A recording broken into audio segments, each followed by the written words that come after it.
कोंडागांव दक्षिण वन मंडल के वन मंडल अधिकारी रमेश कुमार जांगड़े का आमजनों के साथ दुर्व्यवहार की शिकायत करते जिले के पत्रकारों ने मुख्यमंत्री के नाम आवेदन लिखकर कलेक्टर को ज्ञापन सौंपा है। यह पहली दफा होगा कि जिन अधिकारियों के खिलाफ शिकायतें आ रही हैं, उसी अधिकारी के सामने उपस्थित होकर पत्रकारों ने उन्हें भी उनके खिलाफ आ रही शिकायतों से अवगत कराते हुए इन्हें आवेदन सौंपा है।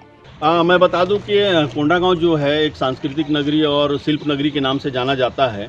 जिला बनने के बाद से ये पहला मौका ऐसा होगा कि कोंडागांव में किसी अधिकारी के विरोध में इतने लोग, जनप्रतिनिधि, पत्रकार और ग्रामीण, ये सब आज नाराज हैं। तो कुछ न कुछ इसके पीछे कारण होगा। आज हम लोगों ने एक ज्ञापन सौंपा है मुख्यमंत्री के नाम से कि ये जो दुर्व्यवहार हो रहा है अधिकारी के द्वारा, तो ये कहीं ना कहीं लोगों के लिए एक विचार का विषय है और कहीं ना कहीं जो शासन की योजनाएं हैं धरातल पर वो दिख नहीं रही हैं। हमारे यहाँ वन मंडल में अधिकारी हैं जिनकी लगातार शिकायत है कि कोई अगर उनसे मिलने जाता है तो 2 घंटा उसको वेट करना पड़ता है, उसके बाद उससे मुलाकात हुई नहीं हुई। दूसरी चीज़, वन अधिकार या आवासीय पट्टा के लिए अगर कोई वहाँ पर एनओसी के लिए चक्कर लगा रहा है तो उसको संतुष्टि भरा जवाब भी नहीं मिलता वहाँ से कि उसका एनओसी कब मिलेगा, कहाँ से मिलेगा। तो इस तरीके के जो दुर्व्यवहार हो रहे हैं, इसके विरोध में आज हमारे जिले के समस्त पत्रकार, हम सभी लोगों ने मुख्यमंत्री जी को एक आवेदन ज्ञापन सौंपा है कि इस पर कुछ कार्रवाई हो और कोंडागांव का माहौल शांत